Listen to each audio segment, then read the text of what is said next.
Exatamente. Ele não bota. É, é, é verdade. É, é.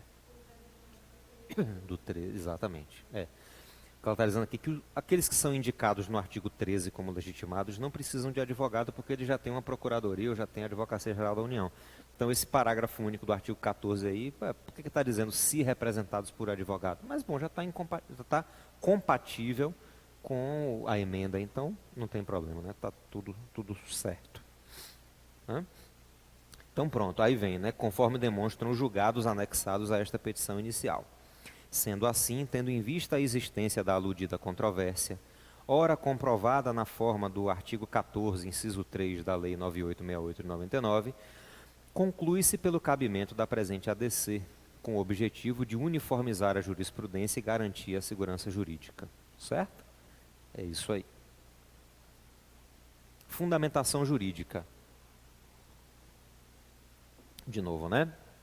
A presente ADC encontra respaldo jurídico no artigo 102, inciso 1, alineado à Constituição Federal, e nos artigos 13 a 28 da Lei 9868 de 99.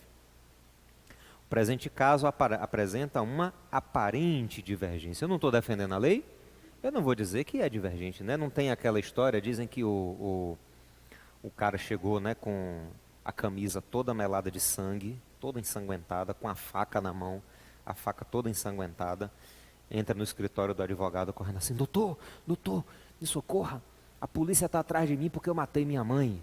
Aí o advogado diz assim: calma, estão atrás de você porque você supostamente teria matado a sua mãe, certamente por engano, né?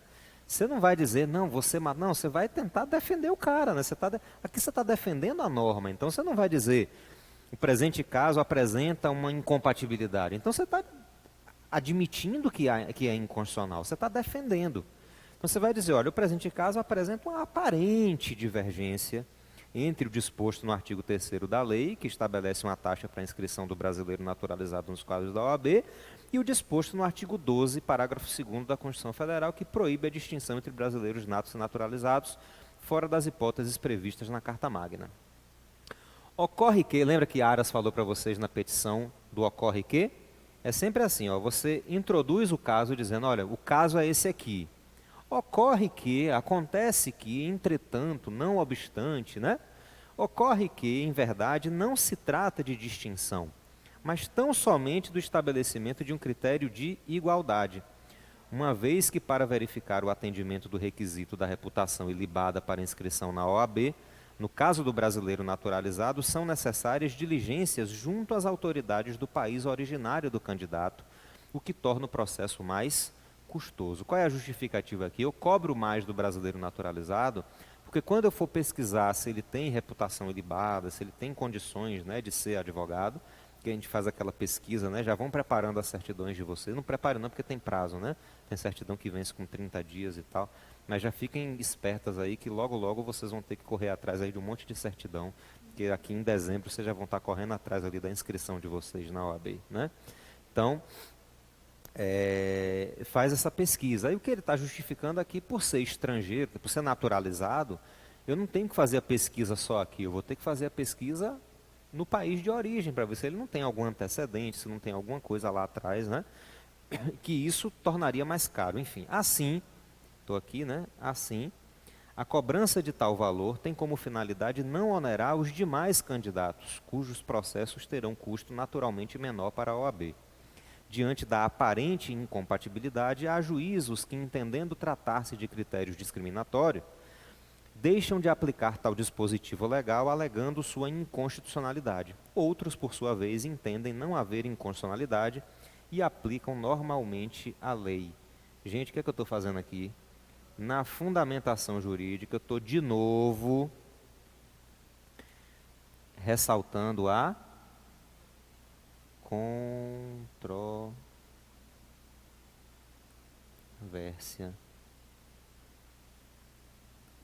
judicial. Certo? Eu estou de novo ressaltando a controvérsia judicial. Assim, com a finalidade de restaurar a segurança jurídica, a presente ADC foi proposta para que se declare a constitucionalidade da norma questionada. O que é que eu quero? que seja declarada a constitucionalidade e não a inconstitucionalidade, né? Como é que fica a questão da medida cautelar? Igualzinho, eu tenho que mostrar o fumus boni iuris e tenho que mostrar o periculum in mora. A única diferença aqui vai dizer respeito aos efeitos da medida cautelar. Na ação direta de inconstitucionalidade, você pede a concessão da medida cautelar para suspender os efeitos da norma. Você tem uma lei, um dispositivo normativo que está vigente, está produzindo efeitos, você ajuiza a ação direta de inconstitucionalidade e pede ao Supremo Tribunal Federal que durante o andamento do processo suspenda a eficácia dessa norma. Então a norma fica sem cumprimento até a decisão final do Supremo. Se lá na frente o Supremo julgar improcedente a ADI e disser que a norma é constitucional, ela volta a produzir efeito. Se ele confirmar, né, a inconstitucionalidade, julgar procedente a ADI, aquela norma já não estava produzindo efeito, porque estava com a eficácia suspensa, ela fica definitivamente excluída do ordenamento jurídico. No caso da ADC, eu não vou pedir aqui a suspensão da eficácia da norma, porque, pelo contrário, na ADC eu estou pedindo o quê? Que se confirme a constitucionalidade daquela norma, né? Então, qual é o problema que eu tenho aqui? O problema que eu tenho aqui é um problema de segurança jurídica, porque eu tenho vários juízos diferentes no Brasil julgando de forma diferente ou aplicando de forma diferente aquela norma. Então, o que é que eu quero? Eu quero evitar essa divergência. Eu quero garantir a segurança jurídica, mas eu não quero suspender a eficácia da norma, porque eu estou defendendo a constitucionalidade dessa norma. Então, o que é que eu peço? Eu peço a concessão da medida cautelar. Mas qual é a finalidade da medida cautelar aqui? É suspender a norma? Não, pelo contrário. Eu vou pedir que o Supremo Tribunal Federal determine, ao conceder a medida cautelar, que todos os processos no Brasil que tenham como discussão, né, que discutam a constitucionalidade dessa norma, fiquem sobrestados, fiquem suspensos até a decisão final do STF. Então a norma continua produzindo efeito, mas os processos que estão em curso discutindo aquela matéria e que discutam a constitucionalidade ou inconstitucionalidade da norma ficam suspensos. O processo fica parado até o Supremo Tribunal Federal decidir essa questão. Quando o Supremo Tribunal Federal proferir a decisão final, aí os processos voltam a correr e aí os juízes têm que aplicar o entendimento que tenha sido consolidado pelo Supremo Tribunal Federal. Certo? Então a diferença é só do efeito da cautelar. Mas o fundamento do pedido é o mesmo. Fumus boni iuris, periculum in mora. Você vai justificar as duas coisas e aí você vai só adaptar o pedido. Se você está numa ADI, você vai dizer a concessão da medida cautelar em razão da presença do fumus boni iuris, que é tal, do periculum in mora, que é tal, para suspender a aplicação, suspender a eficácia da norma impugnada até a decisão final do STF. No caso aqui da ADC, você vai dizer concessão da medida cautelar em razão da presença do fumus boni iuris, que aqui é tal, do periculum in mora, que aqui é tal, para suspender a tramitação dos processos que discutam tal matéria até decisão final do STF. Certo? Beleza? Show de bola. Como é que vai ficar o texto? Muito parecido com o texto da ADI, só adaptando a questão dos efeitos. Na verdade, essa questão dos efeitos vem lá no pedido, não é nem aqui. No presente caso, estão presentes os requisitos para a concessão da medida cautelar na presente ação. Você vê que está igual, né? Porque eu copiei o de lá e botei aqui. Então, até esse negócio horroroso aqui de presente, presentes e presente está aqui. Eu vou ter que corrigir aqui também, né? Ficou feio. Eles não vão analisar isso não, tá? Eles lá no exame, eles não vão corrigir erro de português não. Você não perde, devia perder, né? Mas não perde não. Se você escrever errado, não tem nada não. Mas, fica feio, né? Fica feio, enfim. Fica feio, enfim. Então, no presente caso, você pode botar assim, no caso em análise, né, no caso em tela, no caso em spec, estão presentes os requisitos para a concessão da medida cautelar, tutela de urgência, nesta ação direta na ação declaratória de constitucionalidade. O fumus boni iuris, caracterizado pela verossimilhança das alegações do autor e pela probabilidade do direito, artigo 300 do CPC, está presente na medida em que o disposto no artigo 3º da lei está em plena conformidade com o texto constitucional, sendo evidente sua constitucionalidade.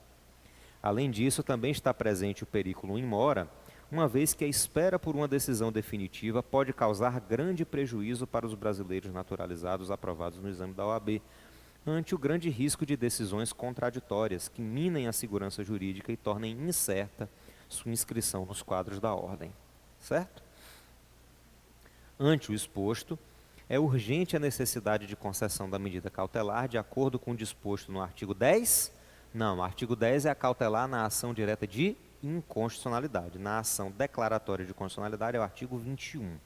O disposto no artigo 21 da Lei 9868/99, já que presentes os requisitos elencados no artigo 300 do CPC acerca da tutela de urgência. Certo?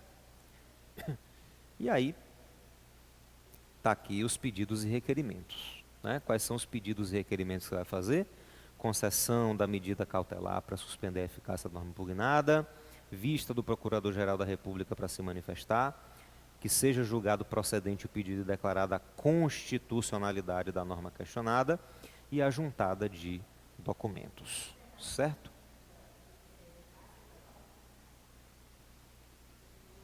Cadê? Onde é que está?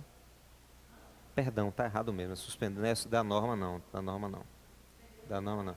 Suspender o andamento dos processos, exatamente. Exatamente. Exatamente. Exatamente. Na verdade, acho que eu copiei aqui, modifiquei e acabei nem formatando, né? Mas é verdade, eu vou corrigir. Eu acho que eu tenho que corrigir até no material. No material está assim também, né? Não, tem um monte de gente que tenta imprimir e não está saindo. Eu não sei qual é o caso. Eu não sei qual é o caso. Enfim. Beleza, mas é isso aqui, ó. Ante o exposto, requer a concessão da medida cautelar para a determinação de que os juízes e os tribunais suspendam o julgamento dos processos que envolvam a aplicação da lei ou do ato normativo objeto da presente ação, até seu julgamento definitivo por esta Corte, em vista de sua constitucionalidade e a presença do fumus boni iuris e do periculum in mora, com base no artigo 21 da Lei 9868 de 99.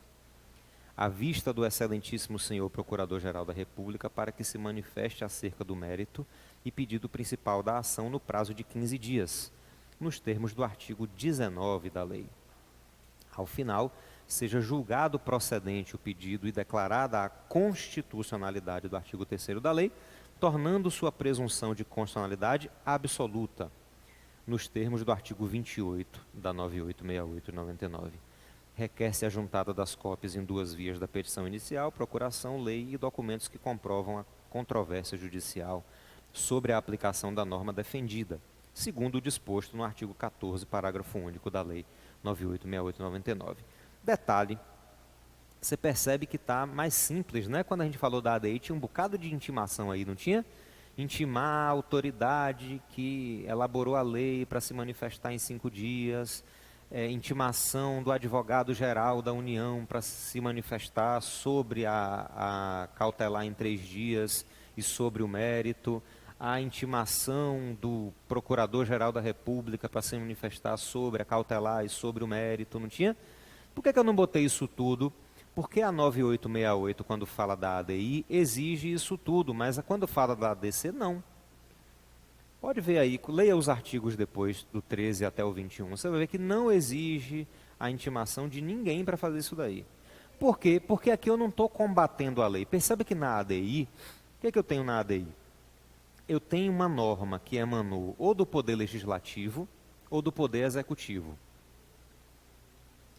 E aí eu tenho o Poder Judiciário com a possibilidade de interferir no exercício do outro poder. Então isso é feito com cuidado. Antes de eu chegar e dizer assim, o presidente da República editou um decreto inconstitucional, deixa eu ouvir o presidente da República, deixa ele dar as razões, explicar, deixa eu ouvir a Advocacia Geral da União para dar a oportunidade de que alguém defenda tecnicamente aquela norma. Deixa eu ouvir o membro do Ministério Público, porque lembre, o Ministério Público é o custos iuris, ele é o fiscal do ordenamento jurídico, então deixa ele se manifestar. antes de eu tomar uma decisão. Mas aqui é o contrário. Aqui eu estou pedindo que ele confirme a constitucionalidade. Eu não estou questionando as normas, pelo contrário. Eu estou querendo apenas uma confirmação. Né? O artigo 28. Cadê?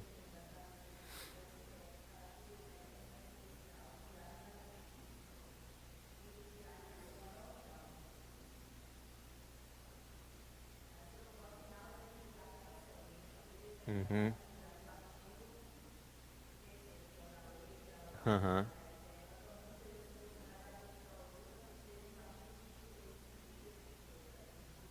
Eu acho que na verdade não era o 28 não, deixa eu ver. Não, também não é o 27 não. Não. Eu acho que é o 24 na verdade. É, 24. É o artigo 24. É o artigo 24. É, é o artigo 24.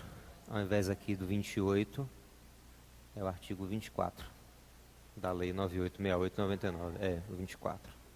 24. Certo? Aí você pede ali a juntada. Certo?